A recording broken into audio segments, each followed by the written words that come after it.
తెలుగు రాష్ట్రాల్లో భోగి సంబరాలు అంబరాన్ని అంటాయి. భోగి మంటలు, హరిదాసుల పాటలు, గంగిరెద్దుల ఆటలతో సంక్రాంతి సంబరాలు అంగరంగ వైభవంగా జరుగుతున్నటువంటి పరిస్థితి రాష్ట్ర వ్యాప్తంగా కనిపిస్తూ ఉంది. మనం విజువల్స్లో చూడొచ్చు. ప్రస్తుతం మాజీ ఎంపీ మార్గాని భరత్ నివాసం వద్ద ఉన్నాము. పెద్ద ఎత్తున భోగి మంటలు వేసి సంబరాలు చేసుకుంటున్నటువంటి విజువల్స్ను కూడా మనం గమనించవచ్చు.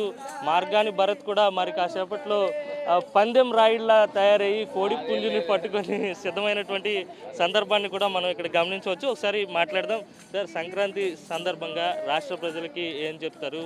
భోగి సంబరాలు ఏ విధంగా జరుగుతాయి? చాలా ఘనంగా ప్రజలందరూ కూడా ఎన్నో సంవత్సరాల నుంచి మనకు అనాదిగా వస్తూ ఉంది. సంక్రాంతి పండగ అనగానే రైతన్నల పండగ. రైతన్నలందరికీ కూడా పంట చేతికొచ్చి వాళ్ళ చేతిలో డబ్బులు ఉండే పరిస్థితులు, మరి ఎంతో ఘనంగా భోగి రోజున భోగభాగ్యాలు కలగాలి, సంక్రాంతి రోజు సుఖ సంతోషాలతో ఉండాలి, కనుమ పండగ రోజున కనుల పండగతో జరగాలని 3 రోజుల పండగ మనము అందరం కూడా ఘనంగా జరుపుకుంటాము. పితృదేవతలకు అందరికీ కూడా తర్పణాలు అర్పిస్తూ మరి పెద్దలందరికీ కూడా నమస్కరించుకుంటూ పిల్లల దగ్గర నుంచి పెద్దల దాకా అందరి పండుగ ఈ సంక్రాంతి పండుగ. మరి ఇప్పుడున్న కూటమి ప్రభుత్వంలో ప్రజల చేతుల్లో ఎవరి చేతుల్లో కూడా డబ్బులు లేవు. మార్కెట్లంతా కూడా వెలవెల్లాడుతూ ఉన్నాయి. సంక్రాంతి అంటేనే డబ్బులుండే పండుగ. మరి ఇప్పుడున్న ప్రభుత్వము ప్రజలకి ఏ రకమైన సంక్రాంతి కానుకలు ఇవ్వలేదు, ఏమి చేయలే. మరి గతంలో జగనన్న ప్రభుత్వం ఉన్నప్పుడు ఏదో పథకం పేరు చెప్పి ప్రజల చేతుల్లో డబ్బులు ఉంటూ ఉండేవి, మార్కెట్లు కూడా కలకల్లాడుతూ ఉండేవి. మరి ఇవాళ ఆ పరిస్థితులు కనబడట్లేదు. నిజంగా బాధాకరం. ఖచ్చితంగా సంక్రాంతి వెళ్ళిన తర్వాత జగనన్న మళ్ళీ ప్రజల్లోకి వస్తున్నారు. ప్రజల యొక్క బాగోగుల కష్టాలు తెలుసుకొని ఖచ్చితంగా ప్రజలకి మంచి జరగాలి. మళ్ళీ ఈ పండుగ దగ్గర నుంచి ప్రజలకి అందరికీ కూడా మంచి జరగాలని మనస్ఫూర్తిగా కోరుకుంటూ మరి అందరికీ కూడా సంక్రాంతి శుభాకాంక్షలు. మరి ఈ కోడి పందాలు అనేది మొత్తం అంతా కూడా నియంత్రించాలి. మరి పందెం రాయుళ్ళు ఎమ్మెల్యేలే డైరెక్ట్గా నేరుగా వచ్చి కోళ్ళు బర్రెలు వేస్తూ ఉన్నారు. మరి అదేవిధంగా ఇప్పుడు చూస్తే డైలీ ఫైనాన్సులు కూడా విచ్చలవిడిగా బయటకు వచ్చేస్తూ ఉన్నారు. 10 రూపాయల వడ్డీలతో మరి జరుగుతూ ఉంది.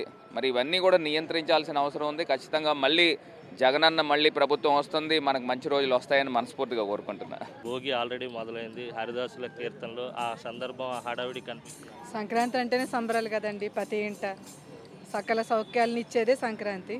అందరం బాగుండాలి, అందులో మనం ఉండాలి. సంక్రాంతి శుభాకాంక్షలు, అలాగే భోగి శుభాకాంక్షలు మన రాష్ట్ర ప్రజలందరికీ కూడా.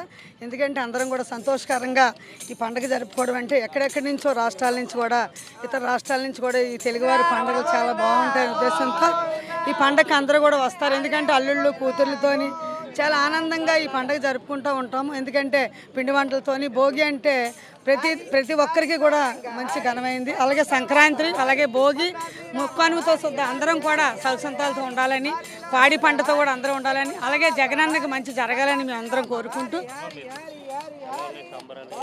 సంక్రాంతి అనగానే మకర రాశిలో నుంచి సూర్యుడు ప్రవేశిస్తాడండి. మనకు ఉభయ గోదావరిలో ఏంటంటే వ్యవసాయానికి పెట్టింది పేరు. రైతులందరూ కూడా పాడి పంటలు చేతికొచ్చి చక్కగా ఆనందాలతో సంతోషాలతో ఉన్న ఇదే మనకి సంక్రాంతిగా చేసుకుంటాం. భోగి ఏంటంటే కొత్త అల్లుళ్ళు ఇంటికి రావడం, ఉభయ గోదావరిలోని ఆనందాలతో సంతోషాలతో చేసుకుంటారు. అల్లుళ్ళు వచ్చిన ఆనందం కూడా బాగా ఎక్కువగా ఉంటుంది. చెప్పండి, ఎలా జరుగుతుంది? సంక్రాంతి పండుగ అంటే చాలా స్పెషల్ అండి. తూర్పుగోదావరి జిల్లా అందరూ కూడా పందాలు కోళ్ళతోని, మరి పేకాట రాయిళ్ళతోని జోజాలు చాలా ఎక్కువగా అయిపోయింది. కానీ ఇక్కడ సంస్కృతి చూస్తున్నట్టయితే మా ఎంపీ మార్గాని భర్త గారు మరి ఎంతో సంస్కృతిని గుర్తు చేస్తూ ప్రతి ఒక్కరిని తెల్లారుజామునే లేచి అందరూ వచ్చి కార్యక్రమాన్ని పాల్గొని మరి విజయవంతం చేసుకున్నాము. సంక్రాంతి ముఖ్యంగా ఇక్కడ రాజమండ్రిలో ఒక అరాచకాలు జరుగుతున్నాయి. ఎలా అంటే టీడీపీ ప్రభుత్వం రాగానే ఇక్కడ పేకాట మరి అనేక జోజాలు కోట్లు మారుతున్నాయి పందాలతోని. కానీ సంక్రాంతి శుభాకాంక్షలు అందరికీ నా తరపు నుంచి మా జగనన్న రావాలని మరి ఒక్కసారి మనస్ఫూర్తిగా కోరుకుంటూ మీ అనుయాదం. మొత్తం మీద రాష్ట్ర వ్యాప్తంగా భోగి సంబరాలు అంగరంగ వైభవంగా జరుగుతున్నాయి. ప్రతి ఇంట కూడా భోగి మంటలతో ప్రతి ఒక్కరూ సరికొత్త వెలుగులకు స్వాగతం పలుకుతున్నారు. రాజమండ్రిలో అయితే మాత్రం పెద్ద ఎత్తున మార్గాని భరత్ నివాసం వద్ద భోగి సంబరాలు జరుగుతున్నాయి. ఉభయ గోదావరి జిల్లాల్లో సంక్రాంతిని పురస్కరించుకొని పెద్ద ఎత్తున సంబరాలు చేసుకుంటున్నటువంటి పరిస్థితి అయితే స్పష్టంగా కనపడుతోంది. వీడియో జర్నలిస్ట్ మురళితో కలిసి అనిల్, సాక్షి టీవీ, రాజమండ్రి.